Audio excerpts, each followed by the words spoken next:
अगर आप इस स्टोरी अर्थात कहानी को फील करना चाहते हैं तो कृपया ईयरफोन और हेडफोन का यूज करें।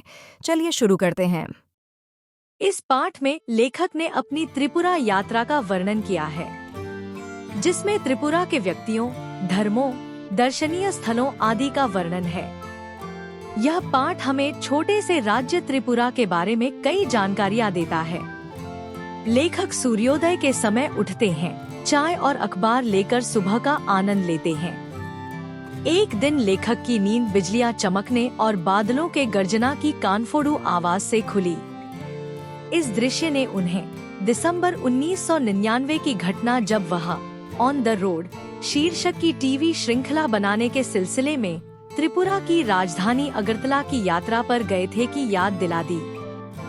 श्रृंखला का मुख्य उद्देश्य त्रिपुरा की राष्ट्रीय राजमार्ग 44 से यात्रा करने और राज्य के विकास संबंधी गतिविधियों के बारे में जानकारी देना था। त्रिपुरा राज्य की जनसंख्या 34% है, जो काफी ऊंची है।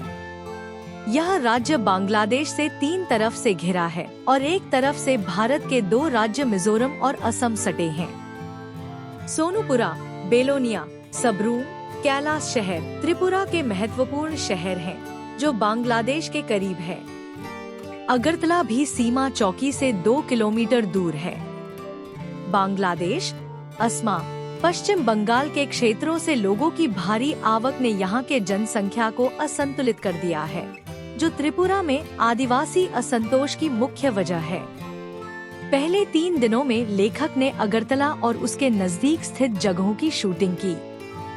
उज्जैन महल अगरतला का मुख्य महल है, जिसमें अब वहाँ की राज्य विधानसभा बैठती है। त्रिपुरा में बाहरी लोगों के आने से समस्याएं पैदा हुई हैं, लेकिन इस कारण यह राज्य बहुधार्मिक समाज का उदाहरण भी बना है। त्रिपुरा में 19 अनुसूचित जनजातियों और विश्व के 4 बड़े धर्मों का प्रतिनिधित्व मौजूद है। अगरतला के बाद लेखक टीलियामुरा कस्बा पहुँचे, जो एक विशाल गांव है। यहाँ लेखक की मुलाकात हेमंत कुमार जमातिया से हुई, जिन्हें 1996 में संगीत नाटक अकादमी द्वारा पुरस्कृत किया जा चुका है। ये कोकबारो बोली में गाते हैं, जो त्रिपुरा की कबीलाई बोलियों में से है। हेमंत ने हथियारबंद संघर्ष का रास्ता छोड़कर चुनाव लड़ा और जिला परिषद के सदस्य बनाए गए थे। जिला परिषद ने लेखक के शूटिंग यूनिट के लिए एक भोज का आयोजन भी किया, जिसमें उन्हें सीधा सादा खाना परोसा गया।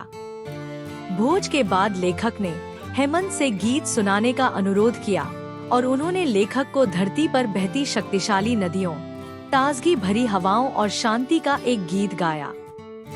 बॉलीवुड के सबसे मौलिक संगीतकारों में एक SD बर्मन त्रिपुरा से ही थे।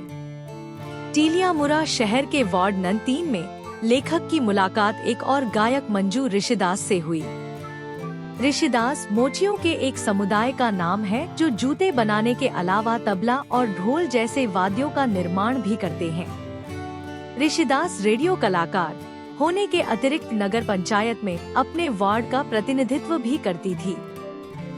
उन्होंने लेखक को 2 गीत सुनाए, जिनका लेखक ने शूटिंग किया। टीलियामुरा के बाद त्रिपुरा का हिंसाग्रस्त इलाका शुरू होता है। लेखक वहां से CRPF की हथियारबंद गाड़ी में मनु कस्बे और चल पड़े। मनु कस्बा मनु नदी के किनारे स्थित है। शाम के समय वे लोग मनु कस्बा पहुँचे। वे लोग उत्तरी त्रिपुरा जिले में पहुँच चुके थे। वहाँ लोकप्रिय घरेलू गतिविधियों में से एक है अगरबत्तियों के लिए बांस की पतली सींकें तैयार करना।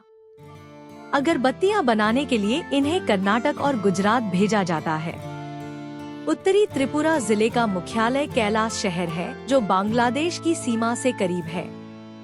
यहाँ के जिलाधिकारी से लेखक ने TPS टरू पोटैटो सीड्स के बारे में जाना, जो मात्र 100 ग्राम में ही 1 हेक्टेयर की बुआई कर देती है। लेखक को बाद में उनकोटी के बारे में पता चला, जो देश के सबसे बड़े तीर्थों में से एक है। उनाकोटी का अर्थ होता है 1 करोड़ से कम। दंतकथा के अनुसार उनकोटी में शिव की 1 करोड़ में से 1 मूर्ति कम है। विद्वानों के अनुसार यह जगह 10 वर्ग से किलोमीटर इलाके से ज्यादा में फैली हुई है। पहाड़ों को अंदर से काटकर मूर्तियों का निर्माण किया गया है। एक विशाल चट्टान पर गंगा अवतरण की कथा को चित्रित किया गया है। इन आधार मूर्तियों का निर्माता कौन है यह नहीं पता है। आदिवासियों के अनुसार इन मूर्तियों का निर्माता कल्लू कुम्हार था।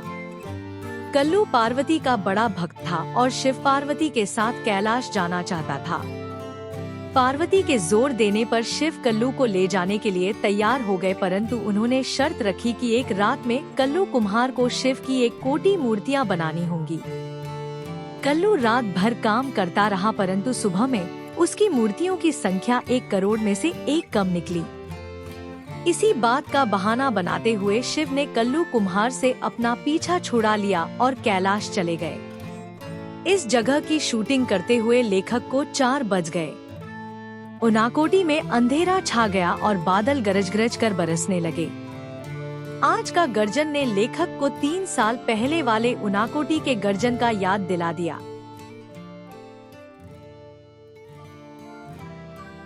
अगर आपको वीडियो अर्थार्थ कहानी को सुनने में फील आई हो तो वीडियो को लाइक और चैनल को सब्सक्राइब करें। मिलते हैं अगले वीडियो में किसी अगले कहानी के साथ। तब तक के लिए प्रणाम।